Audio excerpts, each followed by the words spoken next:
Hello, Andrea. Welcome to the podcast. I'm so glad. I'm super excited about where this conversation is going to go today. We did a little chat ahead of time, so I kind of know a little bit about you, and we could have talked hours before, but it's like, okay, let's hit play.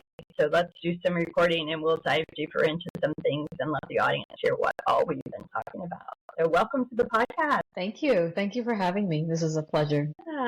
So before we dive into all of the things that we want to dive into deeper, let's hear who is Andrea. Sure. So I guess my favorite role and my most important role is a mom. I'm a mom of 3 beautiful boys. I'm a wife. I'm a pediatrician. I specialize in child abuse pediatrics, and I'm a recent children's book author. And I love that. I love the book that you've written. Not out yet, though, right? No, it was published, in March. Oh, in March. I was thinking it was still to come. Okay, I didn't remember that part. Okay, well, good. So, in the first thing that you said there is a mom, and I know that was not an easy thing to become. So why don't we dive in there first, because that I think is a lot of where the book came from, and many other things have come from that. So share with us kind of the struggles and then the successes about becoming a mom. Sure. So my journey actually began a little after a year. My husband and I got married back in 2011 when we started trying for our family, and not thinking anything would go outside of what, I envisioned a plan to be. It just kind of went sideways from the beginning. So, my first encounter with a miscarriage and loss happened the first time I got pregnant, quote unquote, naturally. And that ended up in an ectopic pregnancy. So a pregnancy outside of the uterus. And from there, kind of triggered the deeper look into what may have caused it, if there's anything else that needed to be done. And that's when we had the recommendation to do IVF, vitro fertilization. Mm-hmm. So did you lose that tube when it was ectopical? No, thankfully I was able to treat the ectopic pregnancy with medication. It is like a medical and potentially surgical emergency. And so I was lucky enough to not have to need surgery. Mm-hmm. And everything remained intact anatomy-wise. Good. So why did they, after that, just want you to go with IVF? Can you go into a little more detail why? I guess more, what I would say, maybe more aggressive, more advanced right away? Because we hear all the time multiple miscarriages before we even send you to, a specialist to do IVF and all that. What triggered that quicker going through the process? Right. So because of both me and my husband are physicians, and so with our medical background, we had a little bit more knowledge, and we wanted to be on top of things a little bit more than maybe what was recommended. And so we initially met with a specialist, a reproductive endocrinologist, just to make sure we weren't missing anything. I had no risk factors. I had no setup for an ectopic pregnancy. It's something that we learn about, but I'd never seen it, and now I'm experiencing it, and there was really no explanation for it. And so we wanted to make sure that we didn't need any further testing or anything else that was required for us to just address sooner rather than later. I was also in my early 30s, and so I also knew time was not on my side. Yeah. And this was a really devastating loss, and we just wanted to know everything that we could know about it. And so I did testing to make sure that my tubes were okay, to make sure that my anatomy was okay, and that checked out to be normal. And they said, okay, give it a few more months of just trying, naturally, and come back if nothing is happening. And so that happened throughout the year. And so we went back to see the specialist just to get some more testing done. And so I had some testing done, blood work, and then my husband had some testing done, like an analysis, a semen analysis. And so it was actually his results that triggered the recommendation for IVF. There's a part of the sperm that helps with fertilization, and it was found to not be present in the majority of the test results that he had. And so because of that, we had a lower likelihood of having fertilization happen naturally. Mm-hmm. So they were recommending something called ICSI, which is within IVF, intracytoplasmic sperm injection, to help facilitate the fertilization process. And so that is where we were kind of now introduced to IVF, which I never even thought would be a possibility for me and for us. So that was a lot to wrap our heads around and just kind of come to terms with and find the support that we could before we started that process. Yeah. And I glad that you said that, because just the simple thing that you're both physicians, so highly educated and aware, that just not totally aware, because it kind of wasn't in your medical practice. I will say, I don't know, you indicated that you're a pediatrician. I don't know your husband, what type of physician he is. The simple fact that I think, too, being proactive and getting all the tests and all of those things, and I want the listeners to know that as someone, whether you're a physician or you're not a physician, that you can guide and advocate for yourself. Exactly. Which is really important for people to know. Most of the time we're just like, okay, we gotta wait, we gotta have 3 miscarriages, we have to, because this is what they're saying, and that you can advocate for yourself and push a little bit on that. With some physicians, maybe not all, but with some, I think you can. And so I'm glad that you said that, and you didn't have to, like, for me, just thinking about it is enduring all of those losses before you go to the next step, I'll say. So you started that process. So walk us through that. Was there any success with or did we go to the IVF? Tell us more about it. Sure. So I had to, they wanted to prime like my uterus because I had uterine polyps. And so I had that procedure done, just all in preparation for it. And after, we had, like I said, wrapped our heads around it. We met with a psychologist. We included a few family members and friends just to have that support, that emotional support, and not really thinking that there would be any. It was almost like the solution was this. Yeah. And then that's it, right? So I wasn't really thinking that it wouldn't work, but the first round of our IVF cycle did not work. But, again, I also understand like the miracle that it is to have a baby. So, we just kept moving, and it was pretty quick to move from a failed transfer cycle to the next one. It was only like a couple of weeks in terms of waiting, relatively quick at the time. Very, very slow, but in hindsight, it was pretty quick to do like another transfer. And so my second transfer, I got pregnant with twins. And, now all of a sudden, like everything made sense. Everything was falling into place. This was the answer. Everything happens for a reason, right in front of me. Mm-hmm. And so with IVF, you have that close monitoring very early on, from the beginning, and just frequent monitoring. And so everything was progressing. We saw 2 heartbeats, and then about 7 weeks, we lost a heartbeat for one of our twins. And so that was another devastating loss. And then the following week, we lost the heartbeat for our second twin.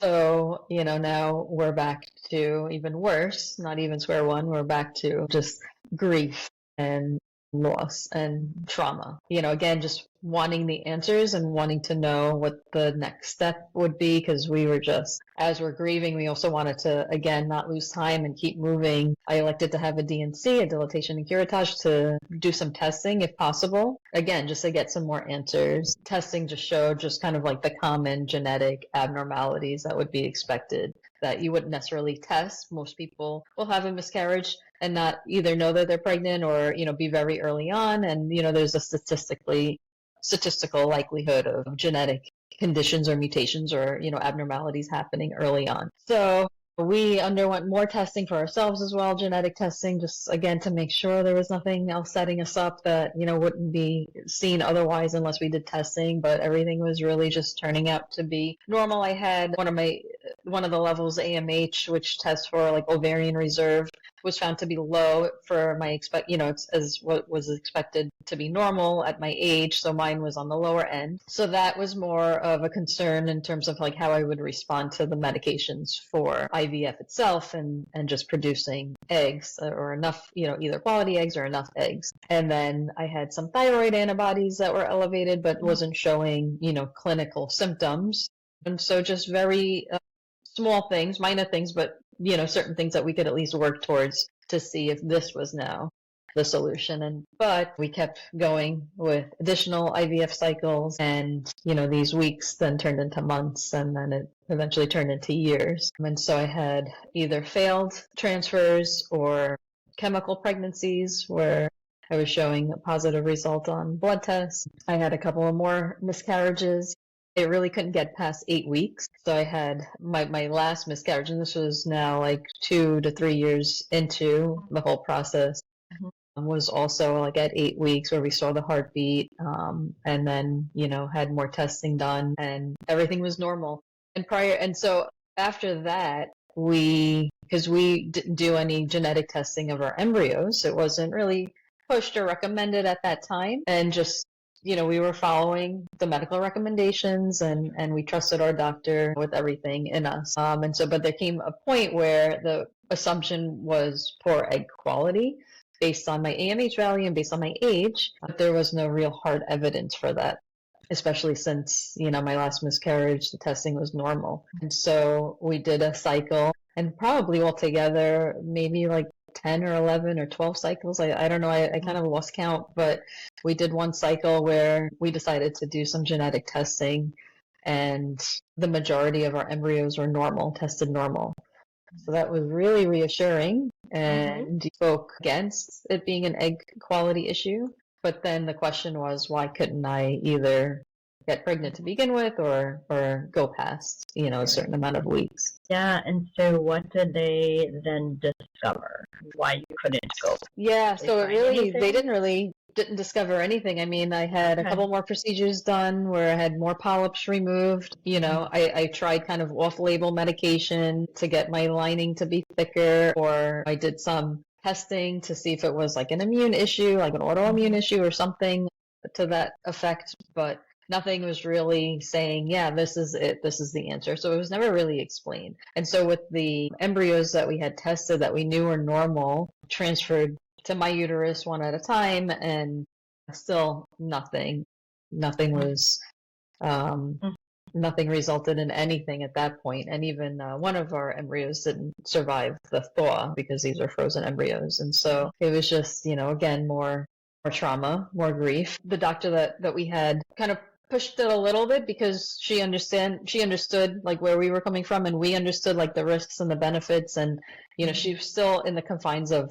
what was ethically appropriate, but probably did more than most other physicians or reproductive endocrinologists would do, which I'm so grateful for. She was just giving me any chance that I could, or any opportunity to use my own uterus before, and we had already started the conversation of having a carrier, but she was giving me the opportunity to do everything that I could in our power to use my own uterus, and it just never worked. So as you're talking about this, I'm thinking, of course, of my oldest daughter, several years, kind of the same thing, miscarriages, failed cycles, lots of embryos that developed. I don't even know now if she still has some embryos that are still frozen or not. But yeah, it's so, I don't think people understand, because when people find out you're struggling with infertility, they either say, well, just adopt or just do IVF. And I don't think people realize it's not easy. They are miracles. It's not as easy as many people think. So, so after all of that, we know you're a mom. So share with us what the next step was for you to become a mom. So now, we had started our journey like basically 2012, and now in 2016, after we started the conversation to have a carrier, we started to look into that process. And so we had hooked up with an agency to help us with the process of, just because that was a whole other level of infertility to learn, to grieve, to process, and really just, we had no idea. We didn't have any reference. We didn't really know anybody going through any of that. And so it was a very steep learning curve. And we had this agency to help us, guide that process. And so we got matched pretty early on, pretty quickly, because the coordinator that we had, based on what she knew of us and based on what she knew of who she had, as potential carriers, she had in mind, somebody that she thought would be a good fit. And so once we started that process of meeting, reading like her profile and her reading hours and meeting and all of that, she was right. And that was one of the things that worked a little bit quicker than I think most. But it was still a process to go through the background checks, the psychological screening, get the attorneys involved for the contracts, get the medical screening done, and then actually now do a transfer. And so that was about a 6-month process, which I know can be longer for most, but definitely a lengthy process and very involved. And so on our first transfer with our carrier, we got pregnant, and we were pregnant with our twins. Nice. Oh, so they implanted 2, or they transferred 2. Transferred 2. Okay. Yeah. Transferred 2.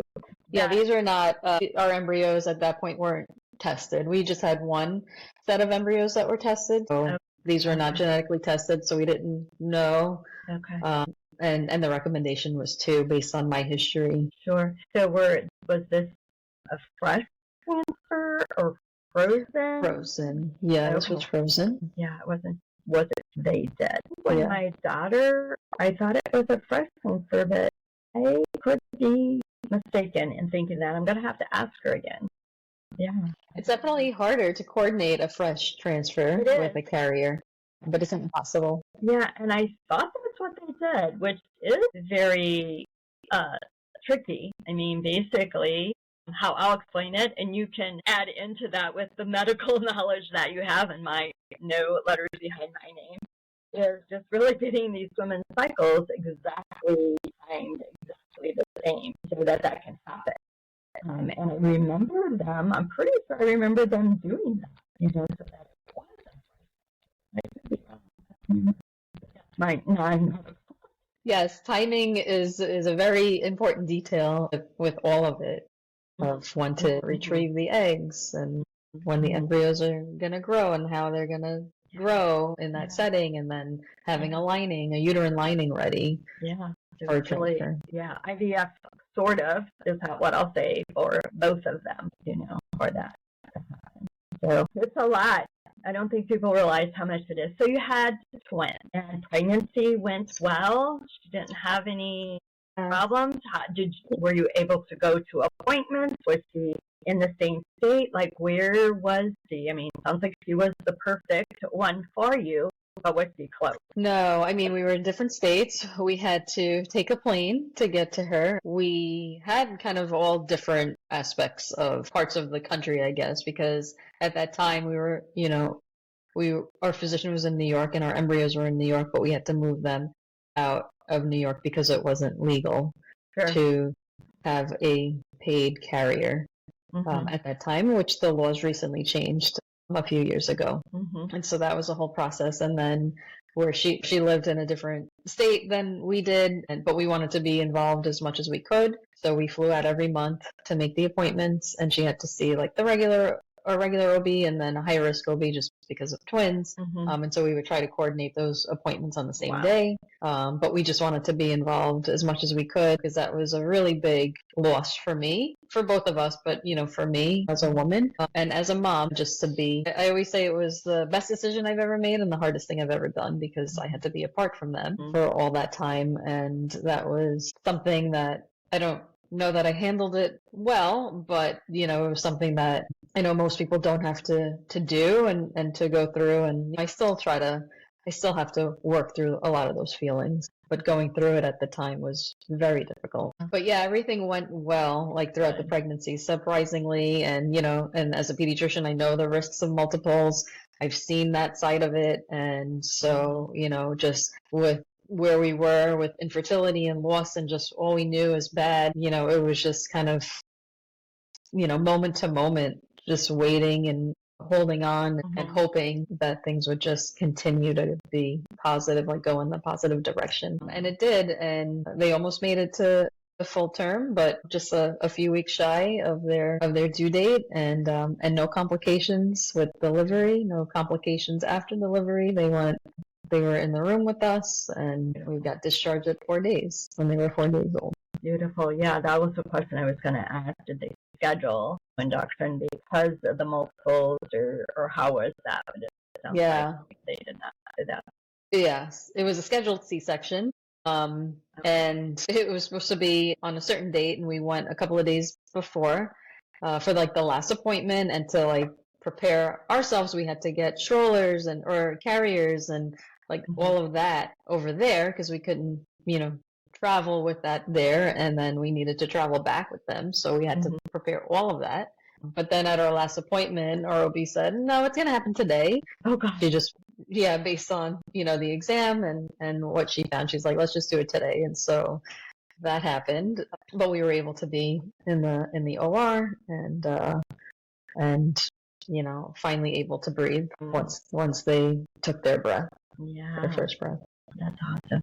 So you kind of indicated a couple of times just the grief, the loss that came along this entire journey, and that, some of it you didn't deal with well, and some that you're still dealing with. And I can understand that, because I do, not personally, but just through my daughter, I think there's still times where she does grieve the fact that he was never able to carry and needed to use a gestational carrier, and just the grief and the hurt that goes along with that. Talk to me about that a little bit. Yeah, so it's something that I try to address going through the process of IVF and that whole journey for several years. I kind of put my mental health, to the side, or not close up in front, right? Because it was a lot of medical, it was a lot financially, it was just a lot of that. But I knew it needed to be addressed. And so I had a therapist for like a few months at a time, or we had a couples therapist for a chunk of time.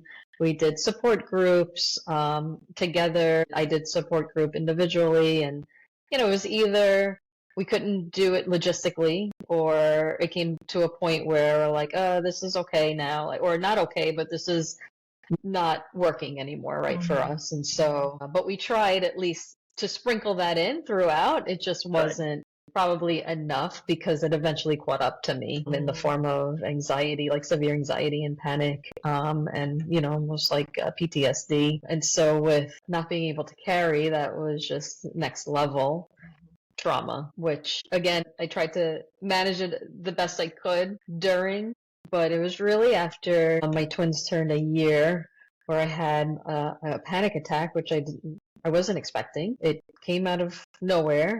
And I realized it was because now in their first year of life, I was in survival mode of just caring, being a new mom, and now having twins and all of that. But I knew it was all connected to what I wasn't really addressing. And so I dove into therapy, individual therapy. It impacted our marriage. We dove into couples therapy. I did lots of different types of modalities, and through lots of work, I have healed, but it's still work. It's always work. And it's the unexpected comments or situations that kind of bring it up or trigger that a little bit. Yeah. And just having like the tools at least, or something to turn to, but it's so unpredictable. Sometimes it just comes out of nowhere, and it's hard.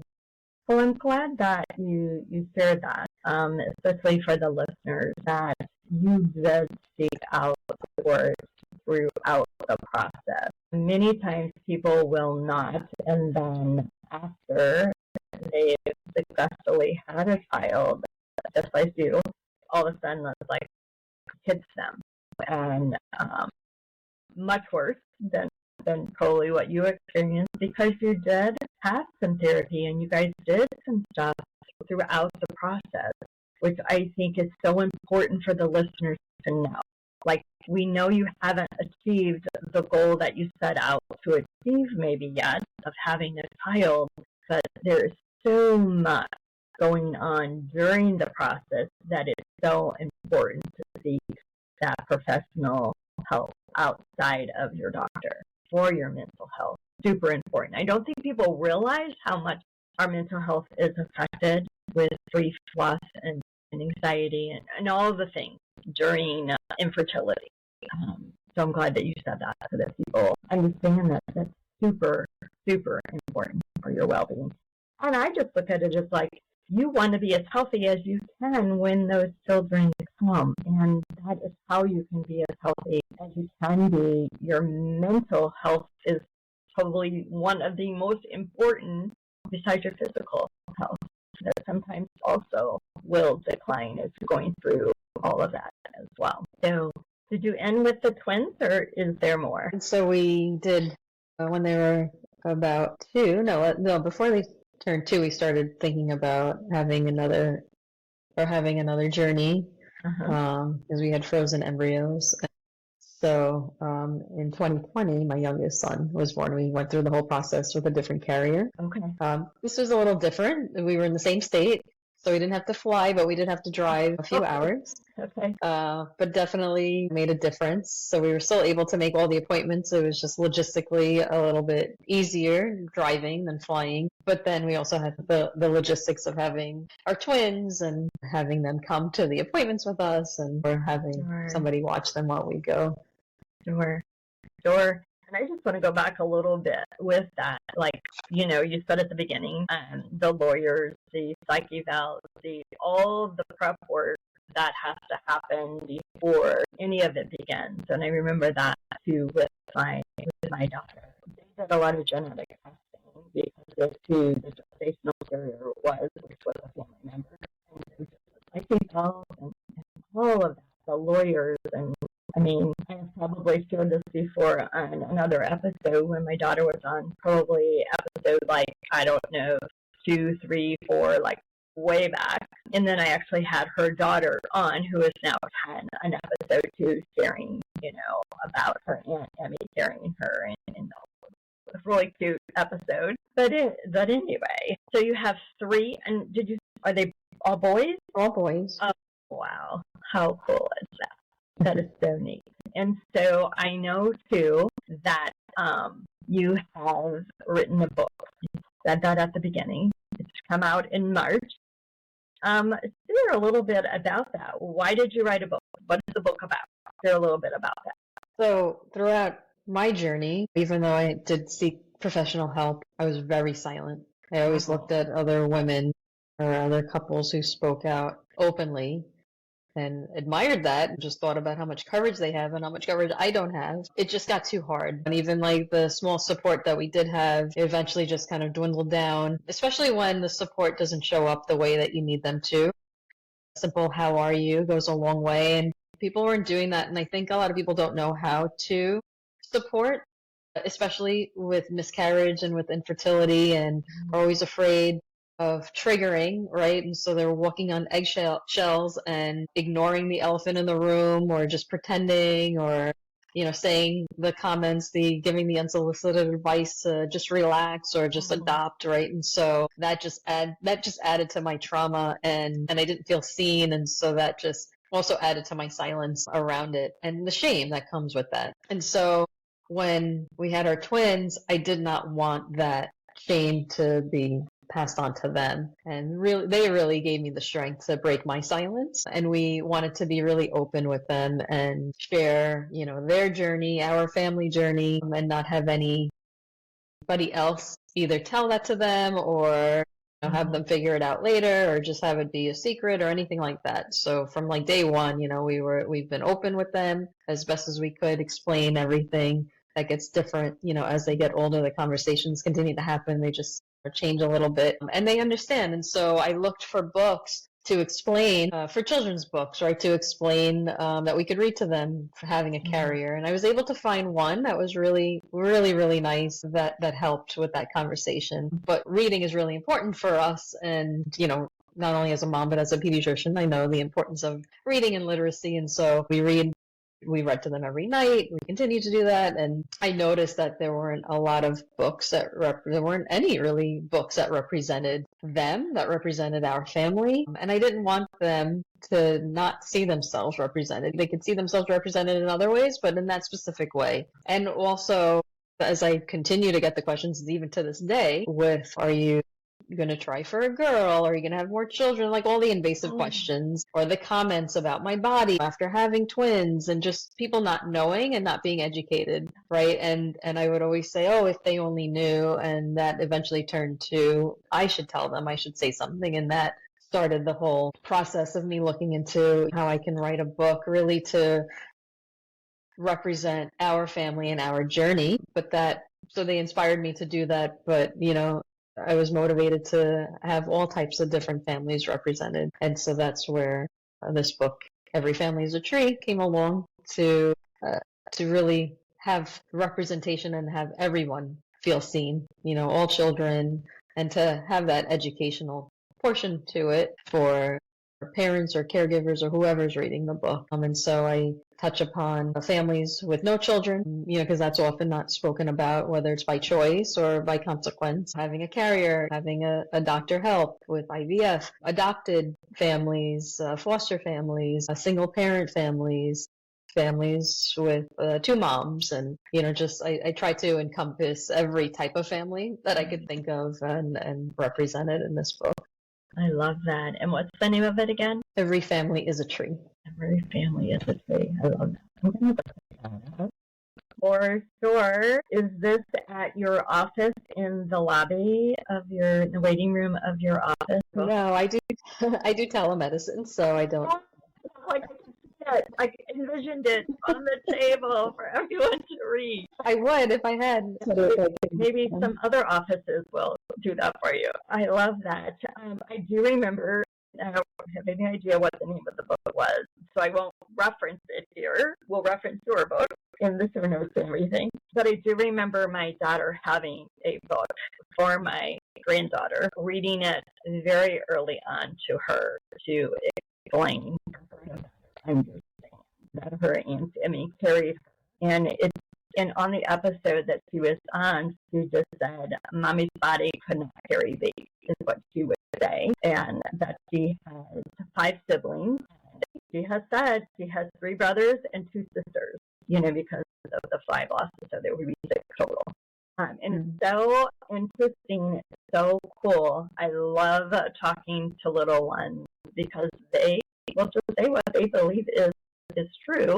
I believe it's true, so to me it's true. I believe her that that's what their family is made of. And that the book that she read just from the very, very beginning explained to her they did not want to keep any secrets from her. They wanted her to know how special she was and is. So I love that. You've written this book for other kids that have families that aren't the typical ordinary. They're all great families. For sure. So I love that you've done this. And it came out, you said, in March. Where can people get the book? Where's it at? So it's on Amazon. Okay. And Barnes and Noble. Okay. I guess a link to order it. Yeah, and I have it here. Oh, it's beautiful. I love the cover. So did you you wrote it? Did you do all of the illustration and everything in it as well? No. I had the vision. Are you? Yeah, no, not that talented. And even writing a book, that's a whole different learning curve. So I went through a publishing company and worked with them, and then they had access to illustrators. And so I had the vision, I had what I wanted to and how it wanted to be represented. And then she brought it to life in the book from my illustrator. Nice. That's beautiful. I love it. I can't wait to get it. And because I am always, as you see behind me, if you're watching on video, lots of books. I have lots of children's books that I like to share with people. So yours will become on the shelf here too for me to share with others as well as on this podcast.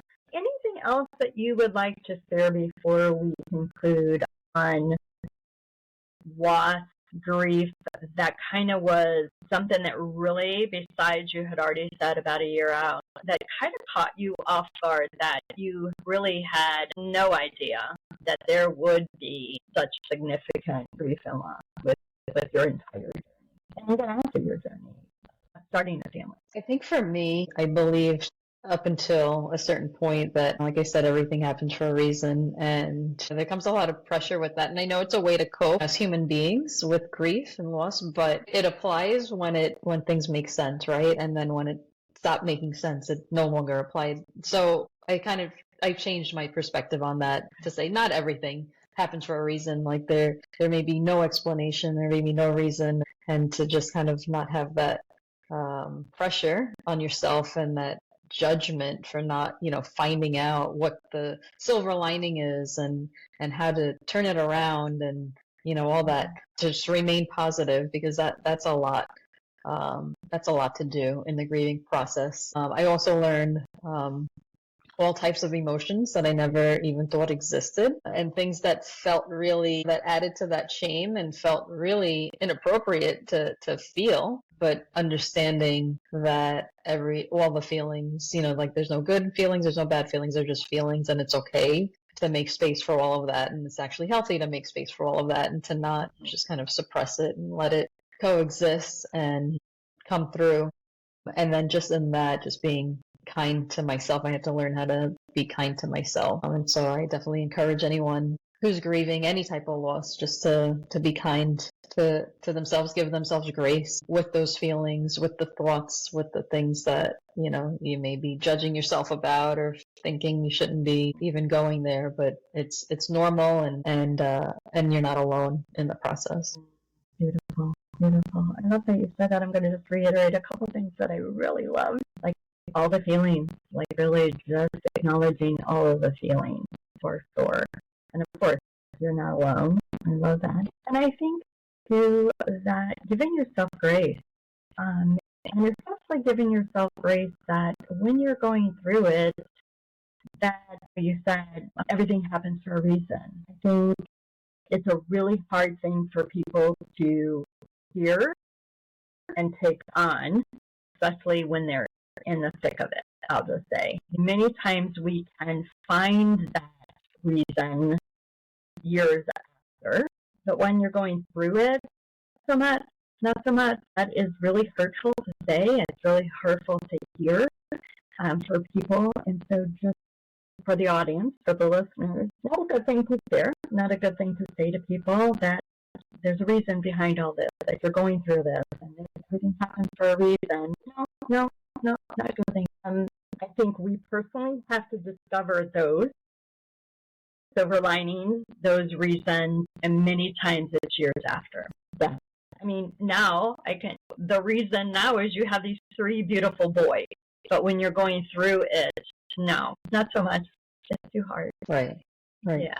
Yeah, and it's hard to find a reason for loss, and miscarriage and things like that. And, like it was a stepwise approach to get to where we were, but it just doesn't feel like, even now years later, it doesn't feel like there was necessarily like a reason per se for that, for the trauma. And I think that's okay to not know the reason. It's just took a long time to get to that point of thinking that that's not, it's okay to not have that reason always. And I think sometimes the reason could be, for many, is just the opportunity to share with others to support and help them. And you're doing that by being on the podcast, and you've also done that by writing a book. So many people won't do those sorts of things, but they are very beneficial and bring some reason to sometimes to what has happened.